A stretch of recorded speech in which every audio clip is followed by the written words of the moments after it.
toutes et à tous, bienvenue dans le podcast de Paris Basketball on Air. Aujourd'hui, on va vous parler mercato, encore une fois, comme le podcast précédent. Pas mal de petites news, pas mal d'arrivées et probablement de départs aussi du côté du Paris Basketball. Donc on avait envie de vous en parler tout simplement dans ce podcast au milieu du mois d'août. Au niveau des arrivées, Juan Bégarin et Ismaël Kamagaté sont de retour. Ça a été officialisé il y a peu par le club de la capitale.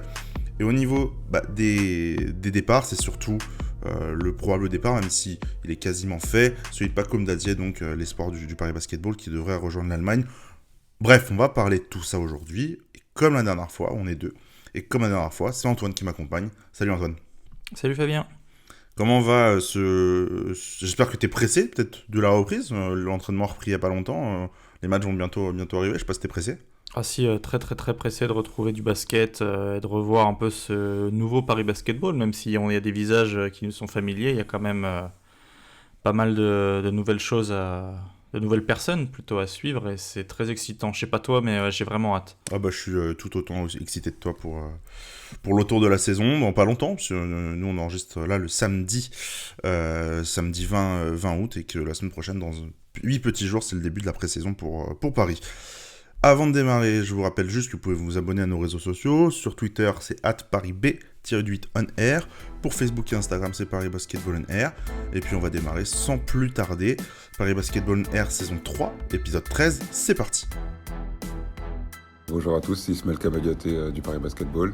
Et aujourd'hui, vous écoutez Paris Basketball on Air.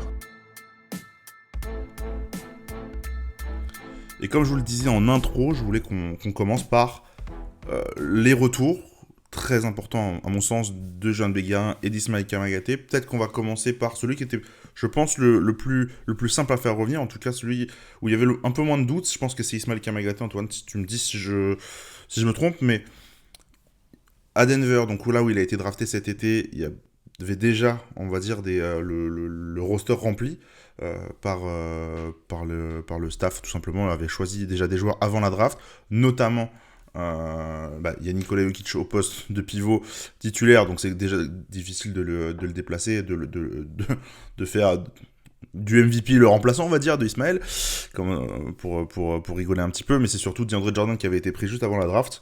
Antoine, c'est quoi ton sentiment sur le retour de Kamagaté au Paris Basketball, mais même pour Bégarin, je pense que ce sera pareil pour moi en tout cas. Est-ce qu'il était nécessaire?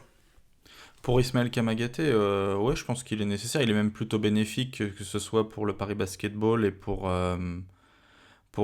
Ismaël Kamagaté. Au final, Ismaël Kamagaté réalisé l'année dernière une très bonne saison. Il finit défenseur de l'année. On savait, voilà, tu l'as dit, qu'à Denver, ça allait être compliqué déjà de bouger Nikola Jokic. Ça, c'était impossible. Mais même de rentrer dans la rotation, même si on sait que Ismaël a plutôt impressionné les Nuggets, le fait d'avoir Nikola Jokic et DeAndre Jordan dans une équipe qui peut potentiellement jouer le titre, hein, ou est un contender très sérieux du moins, ça allait être compliqué de vraiment de s'intégrer. Et le plus important pour lui, ça aurait été de rentrer en Europe. C'est ce qu'il a décidé de faire. Et il a le choix de revenir dans un endroit qu'il connaît, dans un environnement sain pour lui, qu'il connaît avec Bienvenue Kindoki, qui a vraiment énormément participé à son développement depuis son arrivée à Paris. C'est que du positif au final pour lui, et puis pour Paris aussi. Voilà, on récupère un pivot qui a fait ses preuves la saison dernière en Betclic Elite, et on a hâte de voir la suite. Est-ce que cet été-là, du côté de Denver, lui a été bénéfique? En plus, il va avoir un passage par l'équipe de France aussi en tant que, enfin, dans les entraînements, pardon. Ça peut être que des belles choses. On sait que l'année dernière, Juan était revenu des États-Unis physiquement assez transformé. Est-ce que Isma va avoir la même transformation? C'est intéressant, on garde un peu de stabilité à l'intérieur, parce que c'était un poste où on s'était retrouvé, où Paris, pardon, s'était retrouvé sans personne au final, puisqu'on savait pas encore si Isma allait revenir. Et non, c'est gagnant-gagnant, je trouve. Je sais pas ce que t'en penses toi, moi je trouve que c'est gagnant pour Paris et pour Ismaël Kamagaté. Oui, comme jeune, en fait, je te dirais que Ismaël Kamagaté, c'était nécessaire vraiment de le récupérer, tout simplement parce que le marché des transferts, en tout cas, c'était vachement réduit pour Paris. Les opportunités, en tout cas, étaient beaucoup moins évidentes qu'au début de l'été. On a choisi d'attendre du côté de Paris, de savoir si à la fois Bellerin et Kamagaté allaient être de retour en fait en Europe et à Paris pour lancer le mercato. Il s'avère que ça a été le cas parce que dès que la Summer League s'est terminée et que Will Weaver a été comment dire, nommé entraîneur du Paris Basketball, on a eu des arrivées, mais toujours pas les retours officialisés de John Bellerin et Ismaël Kamagaté. Ça a vraiment été quasiment officiel début août, où on savait que les deux jeunes du Paris Basketball allaient faire leur retour dans la capitale. Mais c'est vrai que moi je trouve que c'est nécessaire parce que l'état du marché des transferts, s'ils ne revenaient pas, tous les deux, parce que je pense vraiment les deux étaient nécessaires, ça allait être compliqué.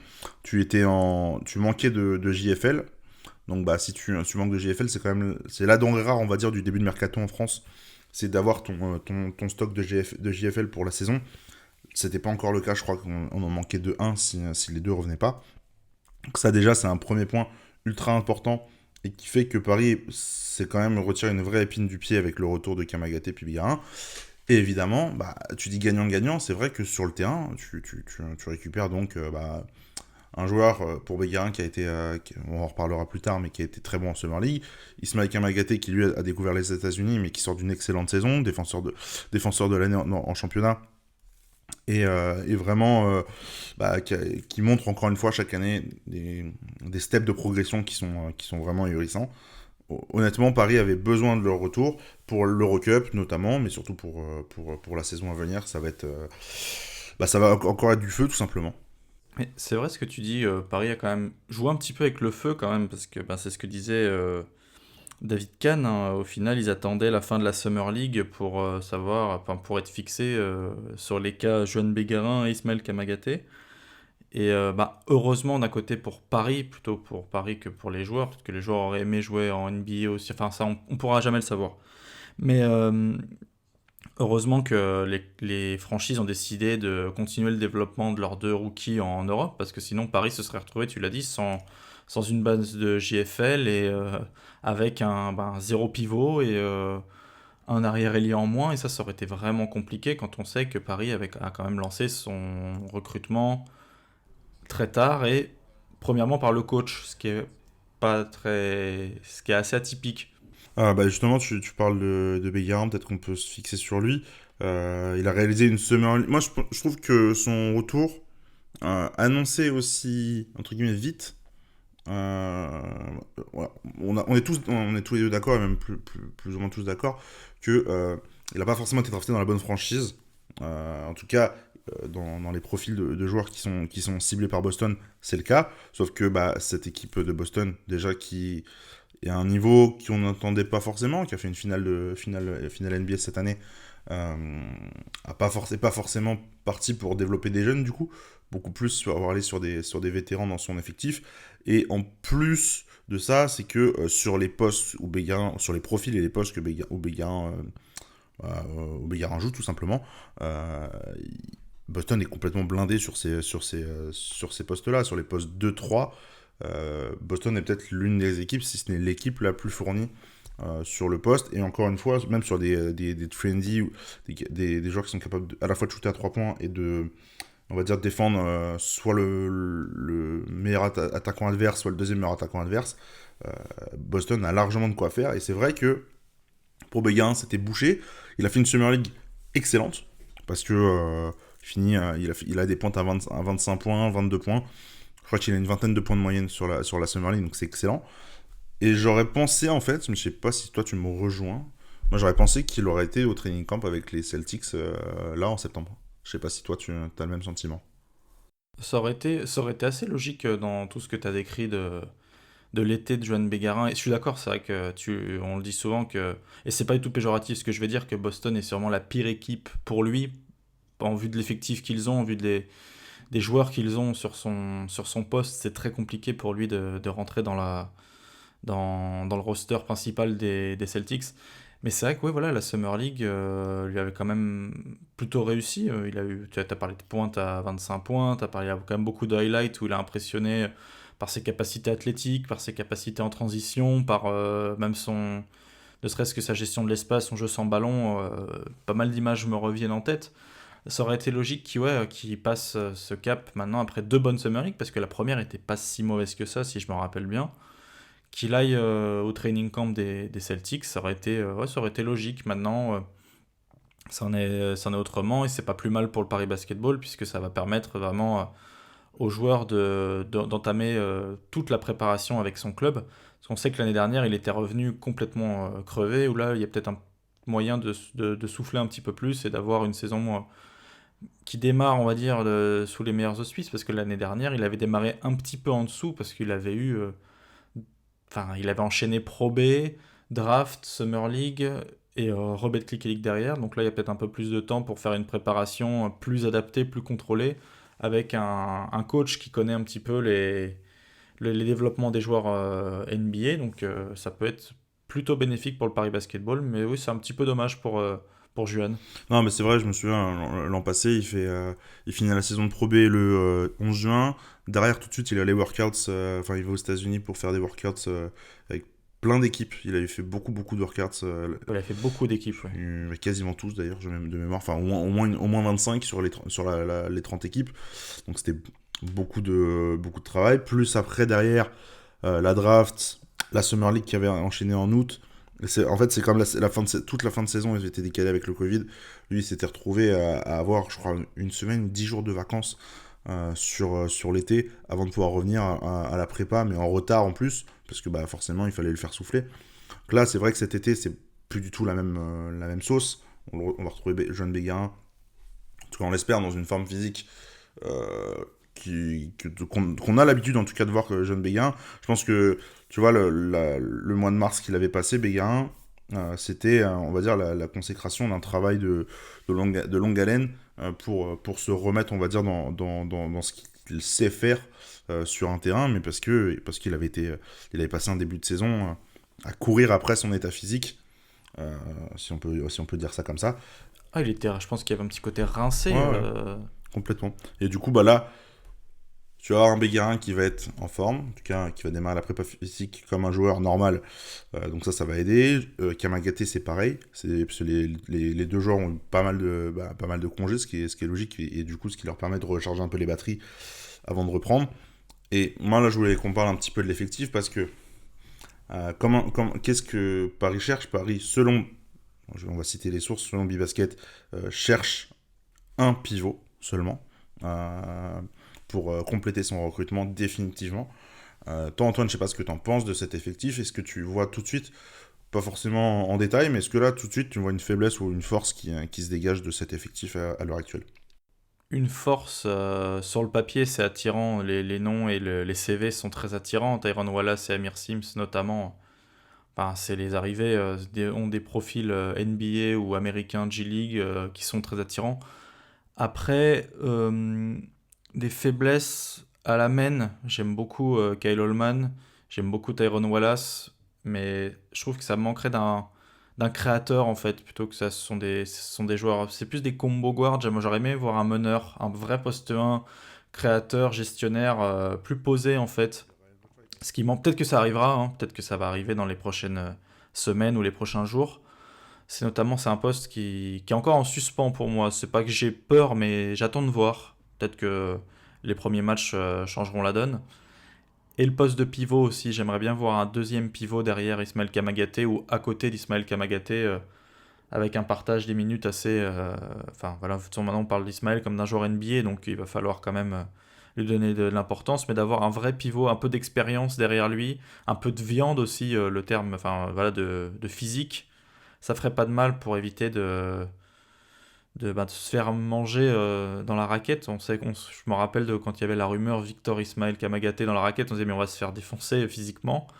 Ça serait bien d'avoir un joueur relativement costaud qui connaît le championnat et qui puisse justement soulager Ismaël Kamagaté quand il sort, quoi. Donc d'avoir une vraie rotation sur ce poste 5. Je sais pas toi ce que t'en penses. C'est vraiment les deux postes qui sont encore en suspens pour moi. C'est vrai que je reprends pour le poste de meneur. C'est vrai que tu n'as pas de meneur formé à ce poste-là comme tu pouvais l'avoir avec Ryan Bothroyd les 2 dernières saisons. A priori, ce qui va être fait, c'est de jouer avec Holman et Wallace en 1 et 2. pour gérer le poste 1. Donner quelques minutes à Mohamed Diawara en point forward, donc on va imaginer ça comme Ben Simmons peut l'être en NBA, c'est-à-dire un poste 4 à qui tu vas donner le ballon dans les mains pour qu'il puisse un peu distribuer. Donc pourquoi là en gros on a quasiment les trois meneurs. Le problème c'est que aucun des trois est un meneur véritable gestionnaire comme tu le citais. Donc effectivement ça pour moi c'est déjà un premier problème.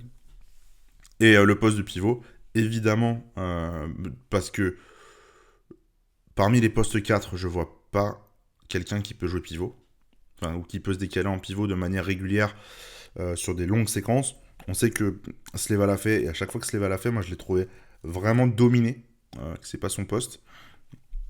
J'ai envie de dire que, comme tu le dis, comme tu l'as cité, apporter de la viande, moi c'est surtout ça qui m'importe, on va dire, dans le recrutement du prochain intérieur de Paris. C'est que quand tu vois la saison dernière, Paris n'avait pas vraiment de ce joueur-là qui est... Paris encaissait à l'intérieur un nombre de points qui était assez important, malgré le fait que tu as un protecteur de cercle comme Ismaël. C'est parce que les équipes viennent simplement bourriner dans la raquette pour marquer des points, parce que tu vois que ton intérieur, quand l'intérieur adverse il fait 20 kg de plus, il peut pas facilement enfoncer son vis-à-vis pour les marquer. En tout cas, c'est des aspects en défense qui ont fait que Paris a vraiment eu du mal la saison passée. Moi, j'aimerais bien effectivement qu'on rajoute un pivot avec un peu plus de muscles, un peu plus lourd en tout cas sur le terrain, pour pourquoi pas par exemple faire des rotations avec juste Ismaël et ce pivot-là, pour essayer de fermer un peu l'accès au cercle. Mais en tout cas, voilà, je suis assez d'accord sur le profil qu'il faudrait. Et juste, pour un éventuel poste 5, on est d'accord que Paris n'a plus de prendre d'Américains, par exemple. Ouais, on a... Peu importe le poste qu'ils prendront, ils peuvent plus prendre d'Américains. En fait, ça dépend aussi si Destin Sleva, parce que je sais pas, je crois pas qu'il ait fait la demande, mais en tout cas, c'est envisagé qu'il fasse la demande d'ici quelques semaines, mois, qui demande le passeport français. À partir du moment où il demande le passeport français et qu'il l'a obtenu, et il faut que ce soit avant le premier match de la saison, donc il faut que ce soit au moment de l'inscription des joueurs au début de la saison, tu pourrais avoir que 3 Américains et Sleva qui se passerait avec un passeport français, donc qui ne serait pas comptabilisé comme soit... En gros, les Américains, c'est spécial, c'est que ils sont ni Cotonou, ni JFL. Donc ça veut dire que tu n'as le droit qu'à 4 joueurs de ce type-là. Pour l'instant, Paris a ces 4. À voir donc si Sleva passe avec le passeport français. J'ai peu de doutes, honnêtement. Je pense pas que ça arrivera pour dans un mois. Donc a priori, Paris est complet sur ces Américains. Et c'est ça qui est un peu compliqué. On a vu à la reprise de l'entraînement qu'il y avait Landing Sané qui était présent pour faire le nombre à l'entraînement. Le soir même, il y avait déjà des informations qui disaient que Landing Sané avait re-signé à Pau. Donc Paris a toujours pas trouvé, on va dire, ce pivot pour compléter l'effectif, alors que justement la pré-saison commence bientôt, commence le 28 août. Ce serait pas mal de l'avoir assez vite. Je sais pas si tu avais autre chose à dire sur Béguin ou Ismaël Kamagaté, ou sur l'équipe professionnelle, l'équipe A, on va dire, ou si tu veux qu'on passe sur les dossiers un peu plus jeunes. Non, je pense qu'on peut passer sur les dossiers un peu plus jeunes. On a parlé en long en large de Juan et Isma, et on peut continuer. Hein. Et on va continuer avec Pacom Dadier pour commencer. Car c'est le plus gros dossier, on va dire, c'est le dossier le plus certain dans les deux qu'on va vous présenter aujourd'hui. Pacom Dadier, si on fait un récapitulatif, en début de semaine, donc autour du 20 août, dans la semaine qui vient de s'écouler, Bibasket qui a publié une information comme quoi Pacom Dadier allait quitter le Paris Basketball, devait quitter en tout cas, pour rejoindre Ulm en Allemagne, pour s'engager sur un contrat à long terme. Derrière, ça a été assez confirmé par le club de ce que nous on a pu avoir. Aujourd'hui, ce qui est sorti, donc il y a 2 jours, Basket News qui a, donc c'était jeudi, Basket News qui a annoncé que Pacom Dadier, selon leurs informations, était déjà en entraînement en Allemagne et avait signé un contrat de plusieurs saisons. Antoine, premières impressions sur ce départ, du coup, qui est pour la plupart assez soudain et qui, pour moi en tout cas, fait beaucoup de mal au projet, entre guillemets, jeune du Paris Basketball. Bah voilà, ouais, c'est ça, tu l'as résumé, surprenant pour nous, peut-être que pour le club ça l'était un peu moins, mais pour nous c'est surprenant en tant qu'extérieur au club de voir un jeune avec autant de potentiel partir. Bon, on n'est pas dans les coulisses du club à savoir ce qui se passe et tout ça, mais c'est vrai que quand on a appris la nouvelle, enfin, je pense que c'est l'une des dernières personnes que j'attendais voir partir du Paris Basketball, ou au moins ou entendre ne serait-ce qu'une rumeur de départ de son nom, parce qu'il est très jeune.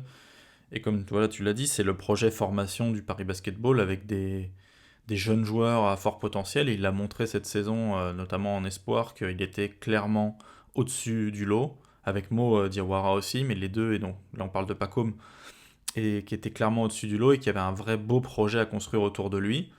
Même le staff parisien était d'ailleurs très fier de sa progression et de son intégration dans le groupe pro. Il y avait vraiment un vrai travail. C'était en fait la nouvelle génération après les Milan Barbic, qui aujourd'hui est parti, Jeune Bégarin et Kamagaté. Il faisait partie de cette nouvelle génération de jeunes joueurs, de jeunes joueurs français à développer du côté de Paris. Et franchement, le projet était super intéressant et même bien engagé.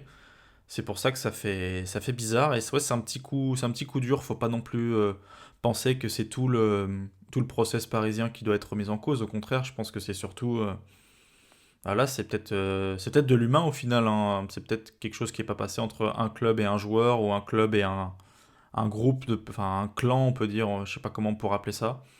C'est dommage parce que c'est toujours trop tôt dans ces moments-là quand on voit un jeune prospect partir comme ça. On aurait aimé le voir cette saison continuer à progresser, que ce soit en espoir. Bon, il n'y avait plus tellement de doutes sur son niveau, ou même avec les pros, dans un groupe où il y aurait peut-être eu quelques minutes à gérer, comment Will Weaver allait l'intégrer.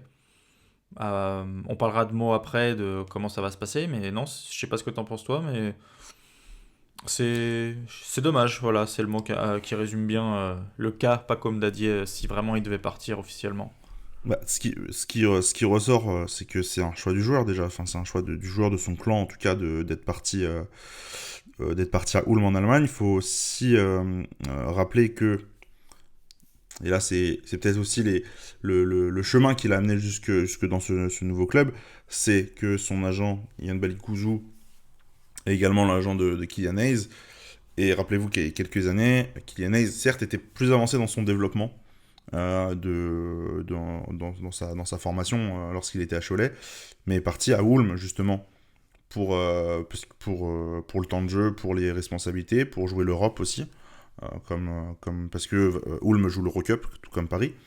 Kylian Hayes à l'époque était parti en Allemagne pour se faire drafter 1 an ou 2 ans plus tard, je crois, par Détroit, mais à une place extrêmement élevée. Donc Septième position, hein. voilà, plus haut français, plus haut drafté de Oui. l'histoire de mémoire, devant Nilikina. Donc, si je suis pas comme Nadia, il y avait aussi l'Overtime Elite qui avait de grosses vues sur Pacom, qui avait envisagé l'idée.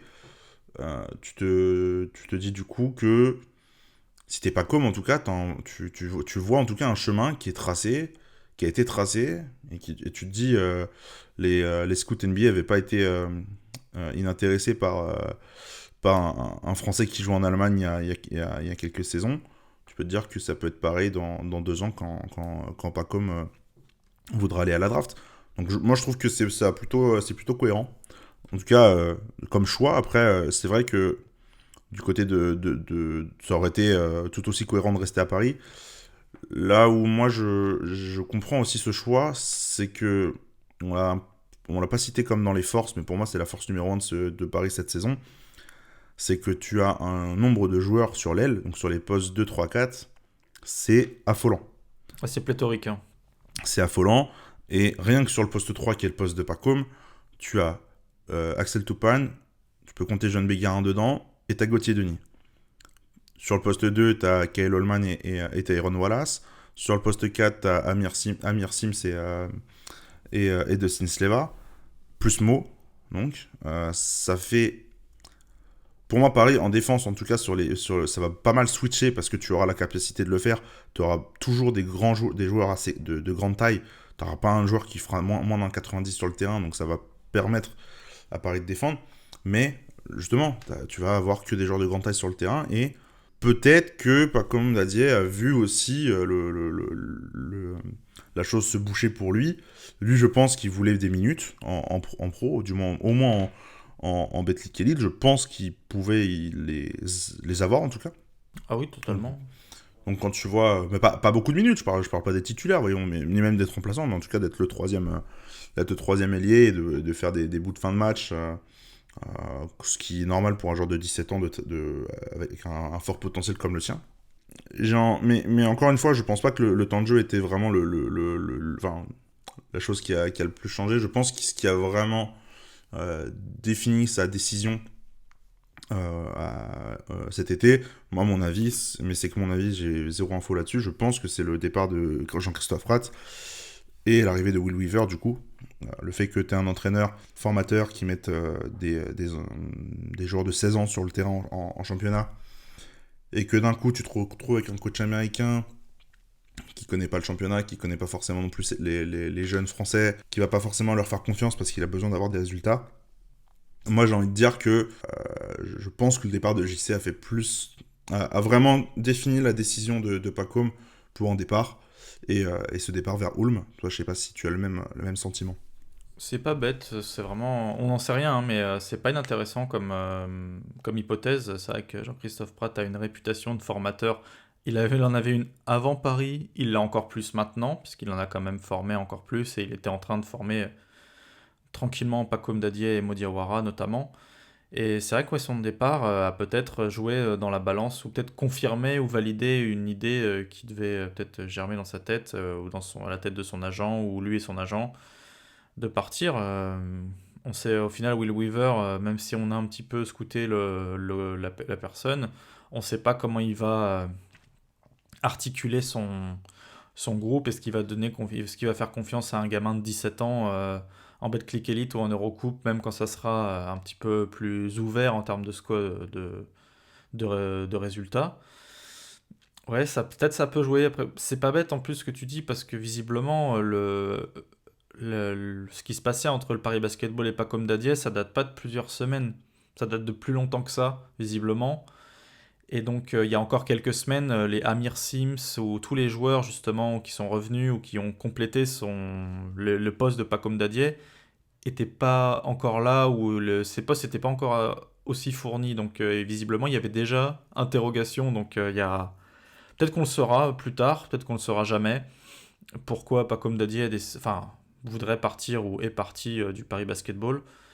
Mais oui, je pense que c'est vrai que l'hypothèse Jean-Christophe Prat, elle est vraiment louable. Je te propose du coup qu'on enchaîne par le dossier qui, je pense, est très lié à Pacom, même si on n'en a pas fait forcément le lien direct.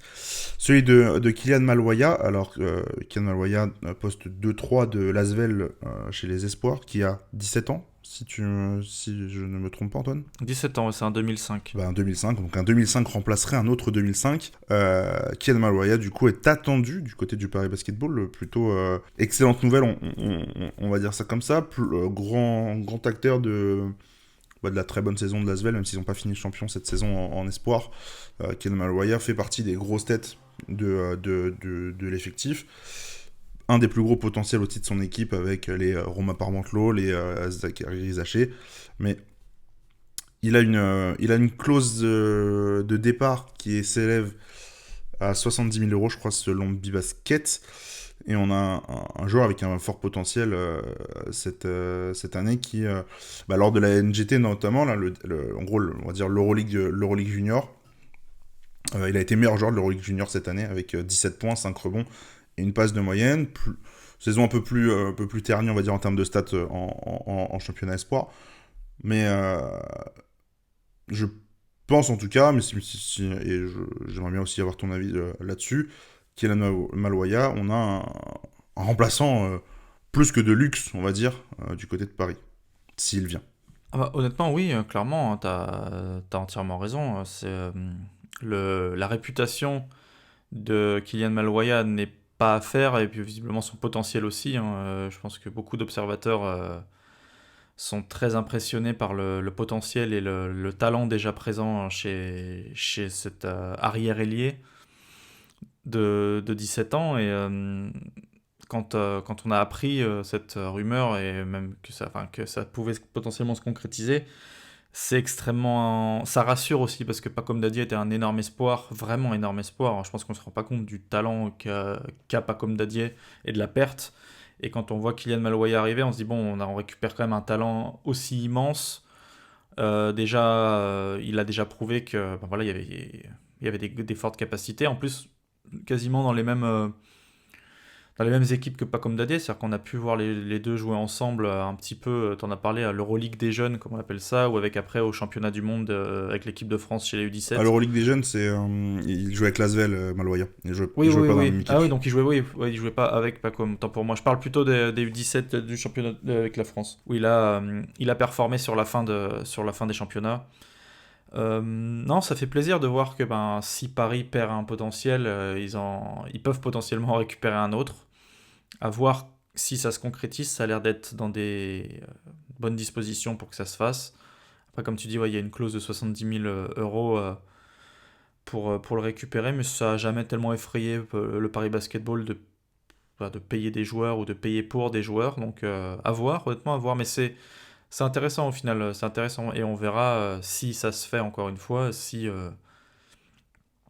devient plus complémentaire de Mo Diawara. Ah, c'est plus un profil, enfin, c'est un profil très, très scoreur et pas forcément très passeur, mais on va pas se mentir que Pacom, c'était pas non plus un très grand passeur, hein. Un garçon qui est plus attiré par le panier que par faire jouer les autres. Donc, Pas comme partie, c'était scoring, hein. voilà, donc c'est pas inintéressant comme pour le remplacer pareil. Moi, j'ai envie de te dire, là, pour parler un peu de la clause là, dont on citait le montant, 70 000 euros, je me demande, ça me paraît très irréel, donc pour moi, c'est sûr et certain d'ailleurs, que Pacom Dadié avait lui aussi une clause libératoire qui devait être, à mon avis, assez élevée. Je me demande en fait si simplement la clause libératoire de Pacom ne financerait pas en tout cas l'arrivée de Kylian Malouaya. Je pense que ça peut se faire comme ça à mon avis.